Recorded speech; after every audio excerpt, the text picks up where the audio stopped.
I really love going out to Yesteryear Village here in West Palm Beach, out at the South Florida Fairgrounds. And one of my favorite places to go into is the Riddle House, built in 1905. It has a lot of history to it. And I thought it would be a great thing to do a documentary on that. And that sort of led me to a lot of research, searching the newspapers from 1905 and forward, and searching on Ancestry and trying to get all the facts to match up to the stories that are told about the house.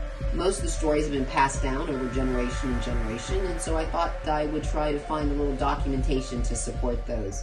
And while doing so, I was able to get a private tour with the current docent, James Danford, who did a great job, and I encourage you to go out and take the tour for yourself. I was able to hear lots of new facts and lots of great new ghost stories that I had never heard or seen published anywhere. So I'm excited to be able to share those with you while I continue to hit the research and finish the documentary, which I think will be great, and I hope that you find it interesting.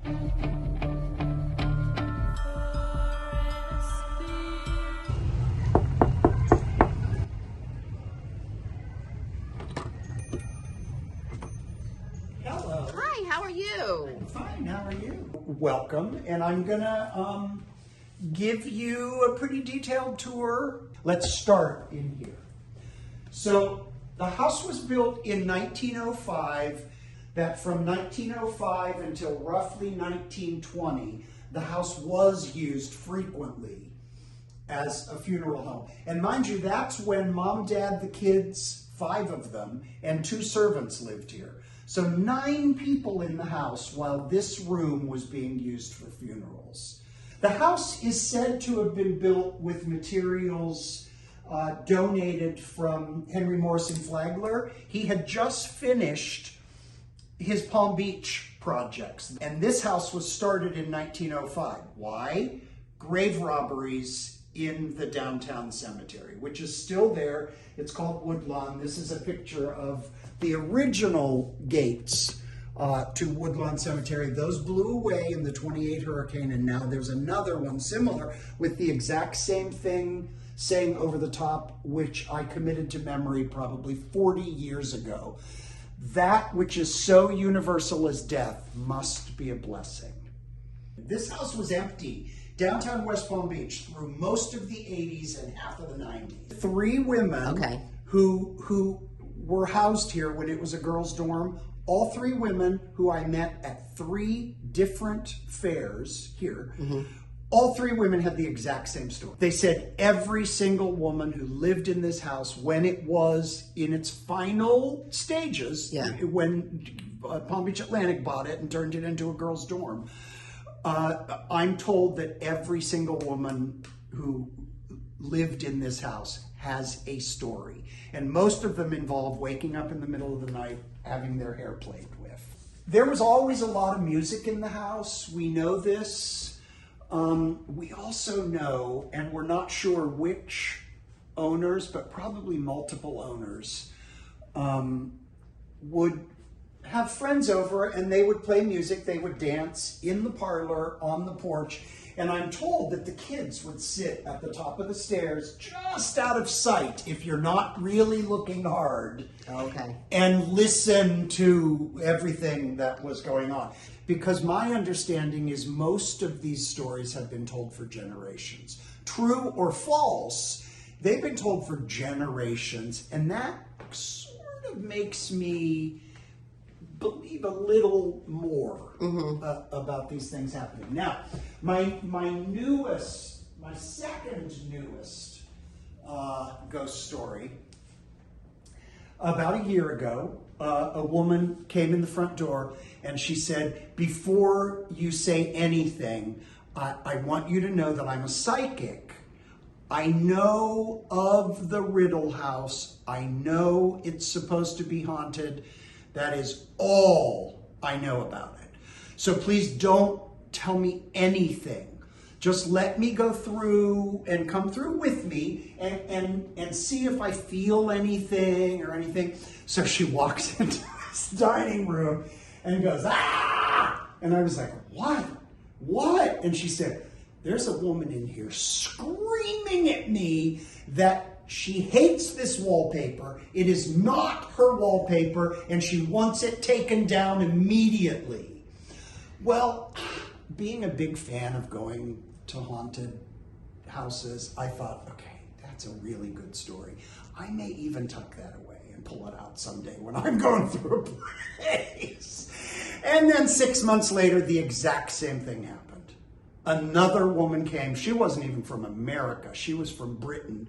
She didn't know the Riddle house or the village from Adam. She walked in the door, blah, blah, blah, nothing, nothing, nothing. She comes into the dining room and got a funny look on her face. And very prim and proper, she just said, "Oh my." And I said, "What?" And she said, "There's a woman in here who really doesn't like the wallpaper." That was two completely unrelated people over the course of a year. Now, during the Depression, this is another story we've only recently had confirmed. A very old man came in here a few months ago, in his 90s. He came in, and when he saw the dining room, he said, "I used to play in here when I was a kid all the time. My friend lived here in this house. I played in this house all the time, and this is between 1929 and 1933, during the Prohibition." He said, "We were never allowed in the dining room. It was always kept locked." And he said, "One day I got a peek into the dining room, and there was a still set up in the dining room." And the story as we heard it, and I didn't believe it at first, was they closed off the dining room. I'm like, this is a public official. He's got to have dinners for people. But I don't know. And they apparently sold the moonshine out of this window. Now, back in the day, this door didn't exist, and the stairway floated. All of this space under the stairs you could walk under. All of this was open. All of this, open to here. Stairs went down. So you could literally walk out into the hall, at an angle. So it makes sense to me that they would have just had someone tap on the door and say, "Hi, Can I get a drink?" Can I get a liquid refreshment, please?" Now, the kitchen is the source of a lot of mysterious noises. I've heard noises in here. Once a crash that, just imagine, this should be open, just imagine the sound this would make if I just hurled this to the floor.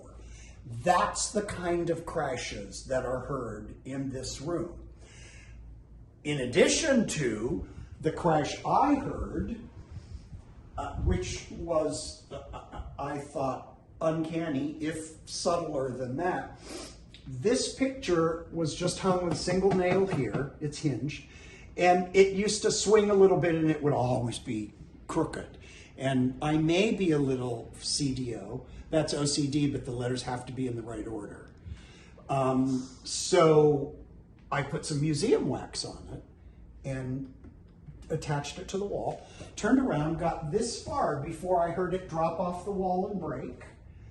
And I just stood here for a second and went, really? I had to mess with it. I couldn't have just let it alone. Now I have to go out and buy not one, but 2 new picture frames to hang these pictures. And I come in and I look down and I'm like, what? And it's still hanging there. But the noise I heard was undoubtedly this falling off the wall and breaking. Crazy. There was a helper named Buck who got murdered. He was downtown drinking with buddies. He got into a fight with someone, apparently lost, came home with his tail between his legs, probably drank enough to fortify himself more, and decided, I'm going to go back there and kick some butt. And he ended up dead. Now, people have seen him. Even since I've been here, I've had one person ask me, who's the guy sitting on the porch having lunch? And I'm like, I don't know, let's go see. And we go out, and there wasn't anybody here. And the person said, I mean, he couldn't have left. He'd be right here. He couldn't have left. But there was no one there. So, and people have also seen groups of people dancing and playing cards on the porch. I sometimes refer to this as the nursery of death. It would have been in this room, we're told, that the little girl died of a fever, which probably puts it between 1900 and 1918. We're also told that a little boy, a couple of psychics have said his name is Michael. Our own resident psychic says no, his name was not Michael. And yet the following thing happened 2 months ago, which made me an absolute believer in the Michael story. He's said to have been playing with a toy with a friend, and whether he won the tug-off or lost, he apparently tumbled out that floor, bounced off the roof, and hit the ground. They brought him up here, put him in bed, went to fetch a doctor, he died. 2 months ago, a man came here with his still in arms child, probably almost or just about 2 years old. So he could talk, but, not great. He came in here, and I said, as I always say, when we're not busy, I open the whole house up so people can go everywhere. I think I take the Living History Museum personally, and I want people to engage and play with things. So the guy comes in, and I said, if you want, your son can play with the blocks. So he put his son down to play with the blocks, and the kid was just having the time of his life, chattering away, playing with his blocks. And his father got a really alarmed look on his face, and I said, what's wrong? He said, he never talks to himself. Never does he talk to himself when he's playing. Never. So I said, do you mind if I ask him a question? And Daddy was like, oh, no. Just seeing what was coming. He's like, no, go ahead. So I said, hey, buddy, are you having fun? And he said, yes. And I said, who are you playing with? Hand to God, Mike. 2 months ago, under 2 years old. You can't prompt a 2-year-old to do that on cue. You just can't. No, that's interesting. So that made me a believer in the Michael story in that very window. One of my favorite stories involves this closet. I told you the 4 things historically for 100 years that people have always reported are music, being touched or pushed or having your hair pulled, conversation, and loud noises. So a woman came up here about 2 years ago alone. I tend to let people wander. And she came up here, and, sooner or later she came downstairs, and she said, I gotta tell you, first of all, the place is beautiful, but the music you have playing in the walk-through closet with all the antique clothes really set the mood. That's really good. And I said, you know what? That's a good idea. I think I might do that. And she thought I was kidding.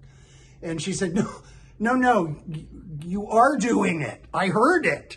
And I said, well, you see, there's no music playing there. And I told her about the 4 things. She was a little freaked out. But by the time she left the house, I had convinced her that how many people have paranormal experiences on Earth? 0.0001%. Almost none.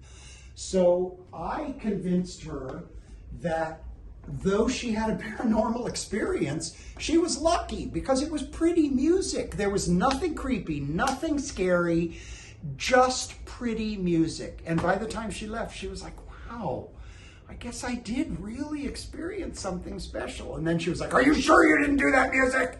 And I was like, no, I swear to God, I did not do the music. So I don't know if it's in this room, but this is where I told the story that I may have mentioned earlier. When this house ended its life, for all practical purposes, in roughly 1982, it had last served as a girls' dormitory for Palm Beach Atlantic College. I've had 3 women at 3 different fairs come through here and say to me, all of them, different times, don't even know each other, that every girl who stayed in this house had a story to tell. Most of them involved waking up in the middle of the night with someone playing with their hair.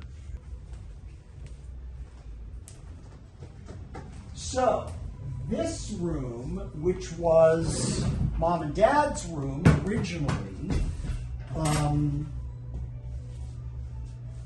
the fun story, is it fun or is it creepy beyond belief? I don't know. It's one of those. Why did this mirror get put here? A woman came up here alone. When she went downstairs, she said to the docent, you know, you have some pretty rude docents here. I mean, I was just upstairs talking to a lady sitting on the bed, and she was dressed up, so I know she was a docent because she was dressed up in I love the way people always say old-timey. She was dressed up in old-timey clothes. And she said not only would she not look at me, she wouldn't answer my questions, she wouldn't talk to me. And the docent simply said, I'm sorry that happened, but you're the only person in the house. And I don't know if that woman has been seen once or many times. I left out the most fun and horrifying ghost story. A man and his probably 9 or 8-year-old daughter were upstairs. Bye. She got very, as kids do, she was in the children's bedroom playing and having fun. Her dad and I continued down this hall to the little tiny nursery. And at one point, let's say her name is Susan, he turned around, noticed that she hadn't followed us and said, Susan, come on. And she turned around to come to us, and she launched like something out of The Conjuring or The Exorcist at him. Had he not been standing in the doorway of the little nursery, I think she would have flown out the window. She was going that fast. Her father and I both looked at each other like this. And he mouthed the words, did we really see that? And I said, yes. And he decided he's not going to tell his daughter until she turns 18, because her total take on the thing, as her dad and I are horrified, her total take on the thing was, somebody pushed me. That was it. So he said, when she's 18, I'm going to remind her that when someone pushed her, there was nobody there. And I always say to people, because I think people make stuff up about this house, and I always say, you don't have to make stuff up. So much stuff happens, you don't need to. It's not always as dramatic as the little girl flying down the hall, but stuff happens all the time here. I will tell you, I've been out here since we opened the living history part, and I had a couple with their grandchild that had come, and I was walking them around the village, and typically when I walk with somebody, I walk backwards, so I'm talking to them as I'm walking, and I'm walking backwards, and this guy was like, what is this? And he's pointing at the Riddle house, and so I start telling him, the Riddle house story, nothing ghost or whatever. So I told him that I had to unlock it, so I'm walking with them backwards, and he goes, somebody's already in there. And I said, no. I said, no, I have the key. So, and he was like, no, somebody's up there. And I was like, and so I didn't turn around. I was like, where? And he goes, up there in the top window. And I said, there's nobody up there. and so I stopped, and he was like, I'm serious. I just saw a guy up there. And I said, and so I thought he was playing, you know. And so I was like, yeah, whatever. He's like, no, I'm serious. I mean, I'm not, I have no reason to joke with you. I just saw a guy standing in the window up there. I thought, is that the attic? And I was like, yeah. And he was like, yeah. And I was like, okay. So I walked him over, and I unlocked the door, and I said, go ahead. You first. You first. I didn't even go in. I was just like, there, you can go upstairs, everything, and I just stood outside. Because one day when I was here, and it was when I first got here, I probably had been here maybe a year, maybe, and I heard some of the ghost stories that are associated to the house, but not all of them. I had only heard about the one where supposedly the guy had hung himself in the attic. That's really all I had heard.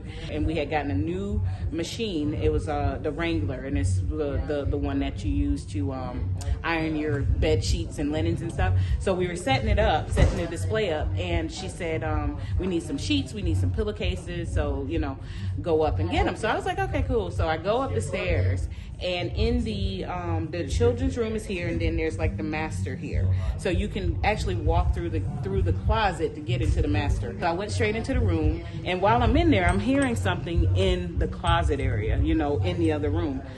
So I'm like, So I get it, and I come back down the stairs, give her the bed sheets. Then she said, oh, I need a pillowcase. So I said, okay. So I go back up the stairs, again, I'm hearing something, and I'm still just like, whatever.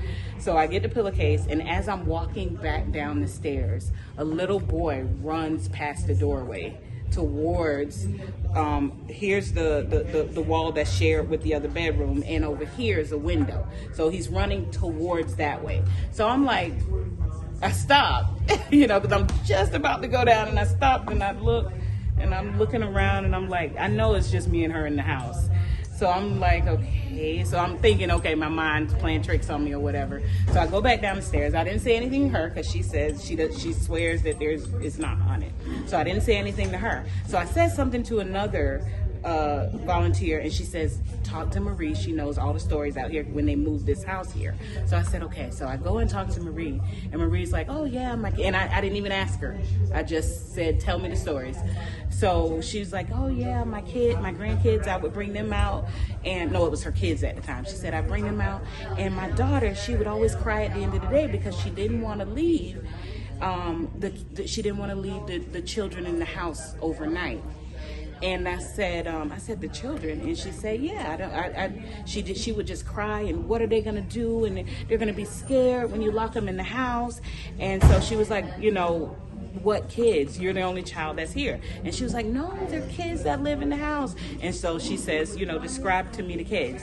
And so she described the girl as being probably about this tall, maybe about 11, and said the little girl was wearing a long dress, but she had pants on underneath. And so she says, okay, and she says, and it's a little boy.